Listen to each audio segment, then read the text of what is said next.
नमस्कार, मैं हूं आपके साथ आस्था कौशिक। बीजेपी राष्ट्रीय अध्यक्ष से जुड़ी बड़ी खबर है। बीजेपी राष्ट्रीय अध्यक्ष पद के लिए चुनाव टल गया है। सोर्सेज से जानकारी मिल रही है कुछ वक्त के लिए संगठन चुनाव प्रक्रिया को रोका गया है। ये बड़ी अपडेट इस वक्त हमें मिल रही है। अध्यक्ष पद के लिए टाला गया है चुनाव। बीजेपी संगठन चुनाव प्रक्रिया रोकी गई है। बीजेपी का राष्ट्रीय अध्यक्ष पद आपको बता दें, उसके लिए चुनाव तय था और बार बार यही स्थिति जो थी जिस पर सवाल पूछे जा रहे थे कि आखिर कब होगा नए अध्यक्ष का चुनाव। और ये अध्यक्ष पद का चुनाव जो है वो ड्यू भी था, लेकिन अब उस पर खबर आई है कि फिलहाल चुनाव टल गया है। कुछ वक्त के लिए इसको टाला गया है। संगठन चुनाव प्रक्रिया को रोका गया है। सोर्सेज से बड़ी खबर है। पहलगाम में हमले के बाद जिस तरीके से हाई लेवल मीटिंग्स का दौर लगातार चल रहा है, देश में एक अलग तरह का गुस्सा और माहौल है, तो ऐसे में अध्यक्ष पद का चुनाव कुछ वक्त के लिए टाला गया है। अनूप गुप्ता से इस पर अपडेट लेते हैं। जी अनूप, बताइए पूरी जानकारी। देखिए, आपको बता दूं कि बीजेपी के राष्ट्रीय अध्यक्ष का चुनाव अभी पेंडिंग है और सूत्रों के हवाले ये खबर थी कि मई फर्स्ट वीक में इस पर प्रक्रिया जो है वो शुरू हो जाती और सेकेंड वीक तक का जो नाम है अगला राष्ट्रीय अध्यक्ष कौन होगा ये साफ हो जाता। लेकिन इसके बीच जिस तरीके से पहलगाम में घटना घटी है उसके बाद पूरा तंत्र जो है, चाहे वो बीजेपी भी अपने तरीके से चीजें कर रही है, सरकार है, तो वो सभी लोग जो है वो अभी बड़ा फोकस है, चूंकि बड़ी बड़ी घटना घटी है। इस वजह से अभी संगठन ने तय किया है कि कुछ दिन जो है इसकी प्रक्रिया को स्लो डाउन किया जाए। हालांकि आपको बता दूं कि चूंकि अभी 50% संगठन के चुनाव होने थे, उसके बाद बीजेपी के राष्ट्रीय अध्यक्ष का चुनाव होना था, वो भी प्रक्रिया अभी पूरी नहीं हो पाई है। यानी कह सकते हैं कि इस प्रक्रिया में अभी टाइम लगेगा और कई ऐसे राज्य हैं जिसमें उत्तर प्रदेश भी है, उसमें भी संगठन के चुनाव होने हैं, उसमें प्रदेश अध्यक्ष बनना है, उसमें संगठन में आमूलचूल परिवर्तन होना। तो ये सारी चीजें जो है अभी होल्ड कह सकते हैं कि टल गया है और कुछ दिनों के बाद इससे फिर इसकी पूरी प्रक्रिया शुरू होगी। जी, जानकारी के लिए शुक्रिया आपका। तो फिलहाल अध्यक्ष पद के लिए चुनाव टल गया है और इस चुनाव को टाला गया है।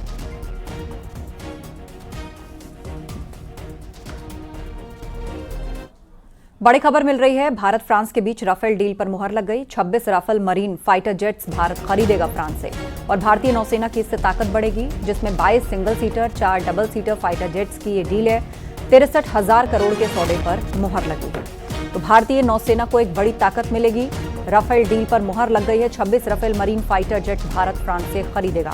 भारतीय नौसेना की ताकत बढ़ेगी और खास बात यह है कि ये जो विमान है 22 single seater, 4 double seater fighter jets हैं, जिनकी ये डील होने जा रही है और कुल 63,000 करोड़ के सौदे पर मुहर लग गई है।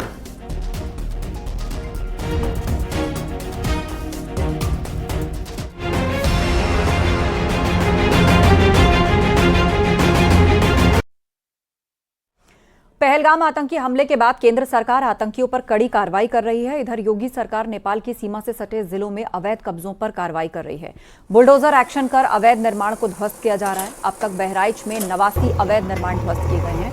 वहीं श्रावस्ती में 17 मदरसों पर कार्रवाई की गई। सिद्धार्थनगर में 11 जगहों पर कार्रवाई की गई, जबकि महाराजगंज में 19 अवैध कब्जों पर एक्शन हुआ। बलरामपुर में 7 अवैध कब्जों पर कार्रवाई की गई है।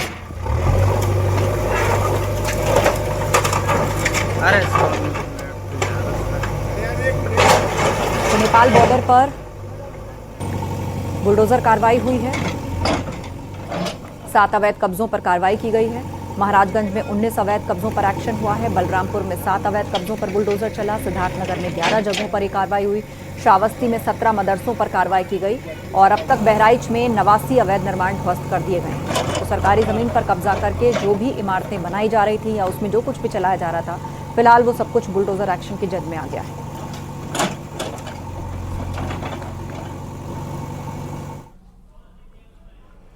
वहीं मदरसों पर बुलडोजर कार्रवाई को लेकर मंत्री दानिश आजाद अंसारी ने कहा कि सरकार के तय मानकों के आधार पर कार्रवाई की जा रही है और किसी भी तरह के अवैध कामों को रोकने के लिए सरकार प्रतिबद्ध है। वहीं मंत्री जेपीएस राठौर ने कहा कि देश के खिलाफ हो रही किसी भी साजिश को नाकाम करेंगे। सभी अवैध निर्माण को ध्वस्त कर देना चाहिए।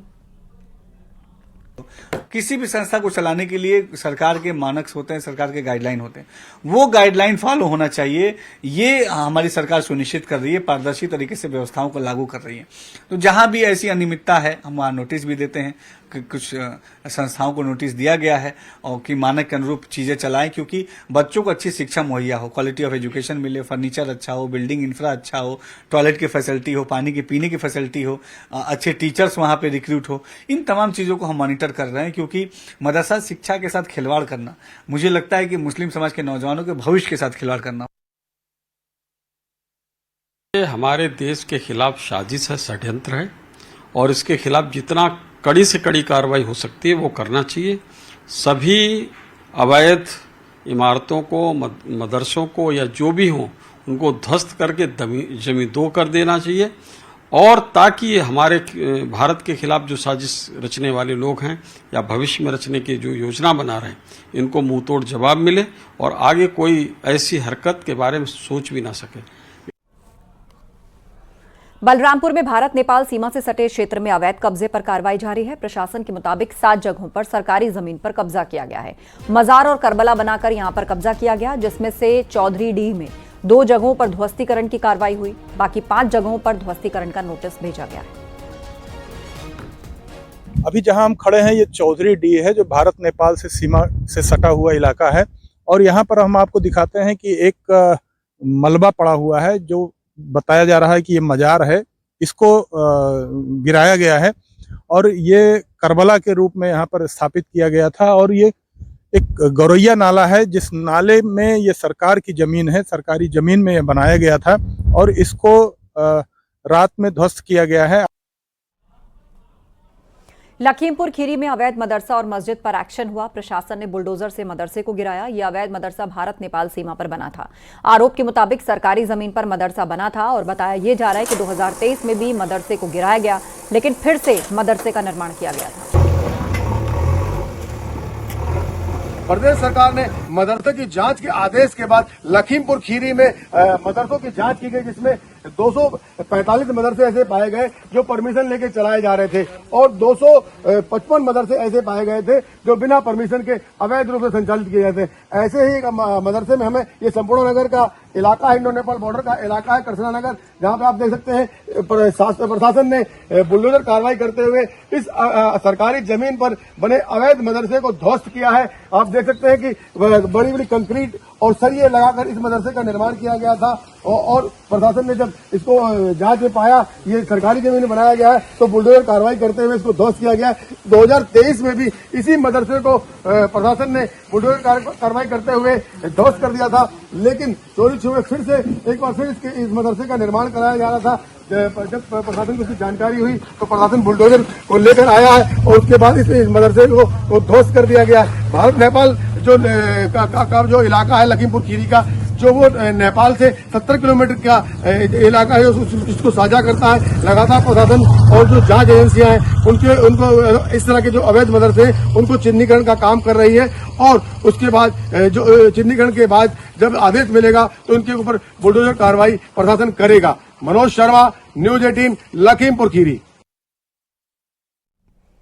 श्रावस्ती में इंडो नेपाल बॉर्डर के नजदीक अवैध रूप से चल रहे मदरसों पर कार्रवाई की गई। 3 दिनों में अब तक 17 अवैध मदरसों को बंद कराया गया। भिनगा तहसील के 10 और जमुनहा तहसील के 7 मदरसों पर कार्रवाई हुई। आरोप के मुताबिक ये अवैध मदरसे बिना किसी मान्यता के चलाए जा रहे थे।